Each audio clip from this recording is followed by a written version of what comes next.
Imagine waking up one morning and realizing something horrifying. Not that you're broke, not that you're alone, not that life is unfair, but that you've been played your entire life and you never even noticed. You scroll through your phone, sip your coffee, go through the same rituals like a domesticated animal, and you call it freedom.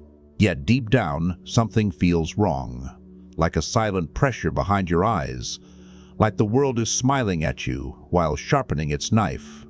Because the truth is simple, you are not living in society.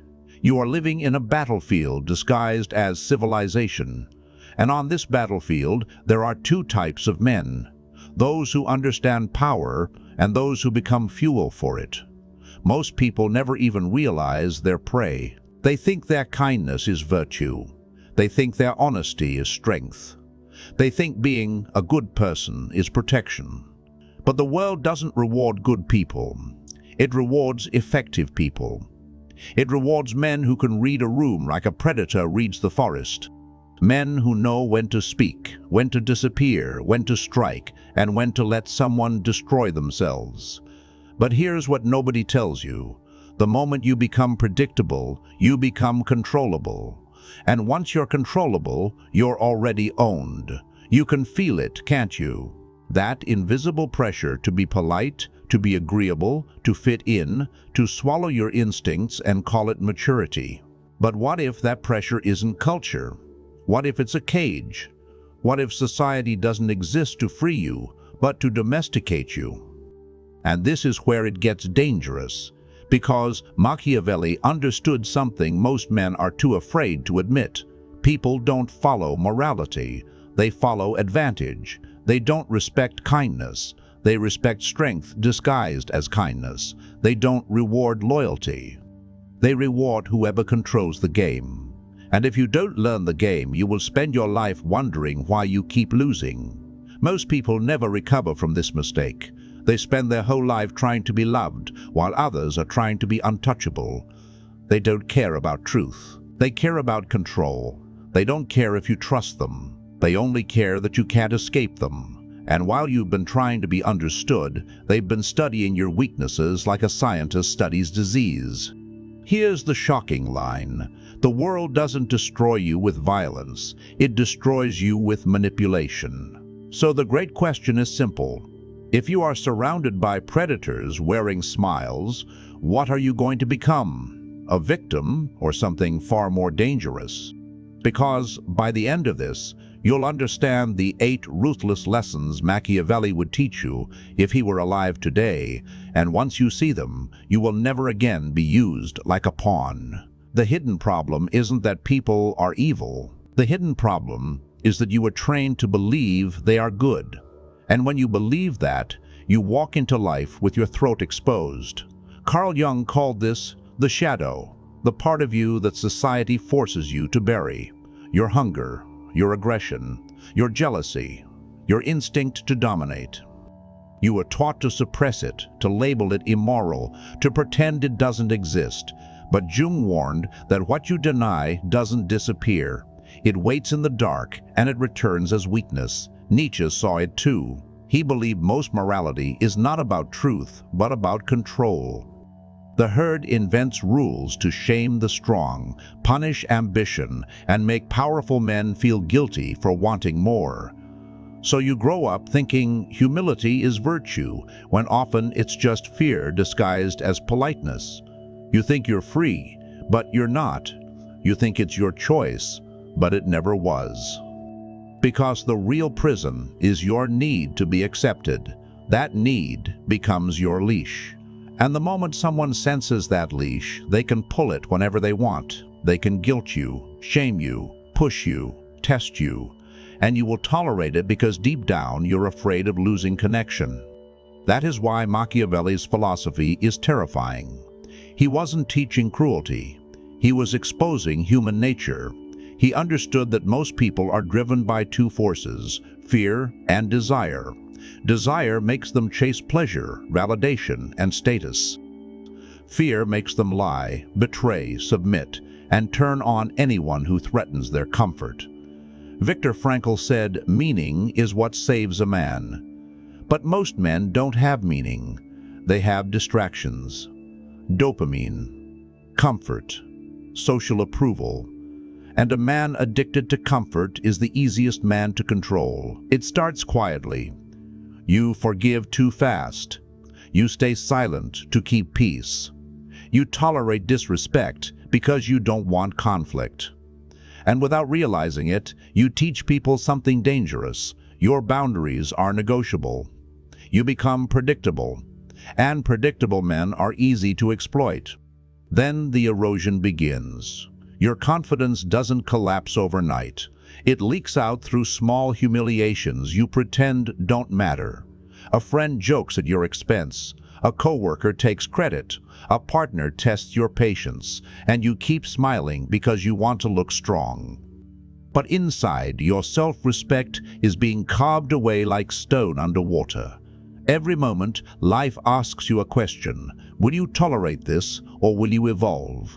Most men fail because they confuse tolerance with strength. But tolerance without boundaries is not strength. It is surrender. Projection destroys you next. People dump their darkness onto you. They accuse you of arrogance because they feel inferior. They call you selfish because they feel entitled. They say you're cold because they can't control you. And if you don't understand this, you start believing them. You start carrying guilt that was never yours. Then comes the dopamine trap. You escape into your phone, porn, entertainment, cheap validation. Not because you're weak, but because distraction numbs the truth that you're losing control. And while you're coping, someone else is building leverage. Someone else is studying the game. Someone else is quietly becoming powerful. And here's the micro-truth. The world doesn't punish you for being stupid. It punishes you for being soft. Social conditioning finishes the job. You become nice to survive, funny to avoid rejection, chill to avoid confrontation. And one day you realize you don't even know who you are anymore. You don't know what you want. You only know what you avoid. Then comes the point of no return. You don't become strong. You become numb. You stop trusting people. You stop believing in loyalty. You stop believing in meaning. Not because you've evolved, but because you've been wounded too many times. And the scariest consequence? You become harmless. Not peaceful. Harmless. And once you're harmless, the world doesn't attack you, it ignores you. And being ignored is worse than being hated. Because hatred means you are a threat. Ignorance means you are nothing. This is where you flip the script, not with anger, not with revenge, but with awareness, because awareness is power. And once you see the game, you stop being prey. Lesson 1, never be completely predictable. Predictability is the enemy of respect. If people know you'll always forgive, they'll keep disrespecting. If they know you'll always respond, they'll keep controlling your attention. Become slightly unreadable. Let them wonder. Let them guess. Confusion is pressure. Lesson 2, silence is not weakness. It is dominance. The man who talks too much reveals too much. Silence forces others to expose themselves. Silence creates tension. Silence makes people chase your approval. Lesson 3, respect is more valuable than love. Love without respect becomes manipulation. If someone loves you but doesn't respect you, they will betray you when it benefits them. Respect creates boundaries. Respect creates consequences. Respect is the foundation of loyalty. Lesson 4. Never reveal your full plan. The moment you tell the world your dream, you invite envy. You invite competition. You invite sabotage. Move quietly.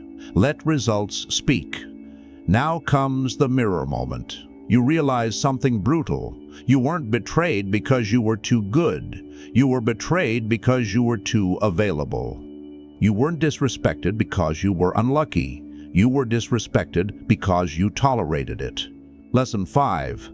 Detach from the need to be liked. The need to be liked makes you over-explain, over-give, over-tolerate. But the man who can walk away holds the power.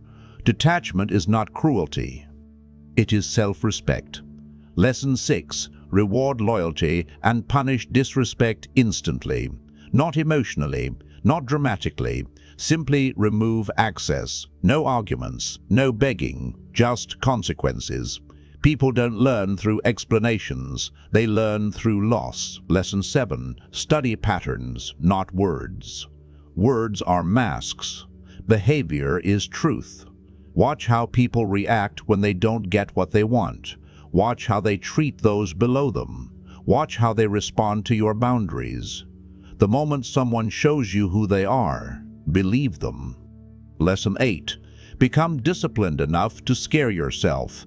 Discipline separates kings from pawns. The man who can control his impulses can control his life, and the man who controls his life becomes impossible to manipulate, because now you are no longer chasing, you are choosing. And once you start living like this, something happens. People feel it. Your presence changes. Your eyes look colder. Your words become fewer. Your energy becomes heavier. Not because you became cruel, but because you became sovereign. And now we reach the final truth. The one most men never understand until it's too late. Here it is.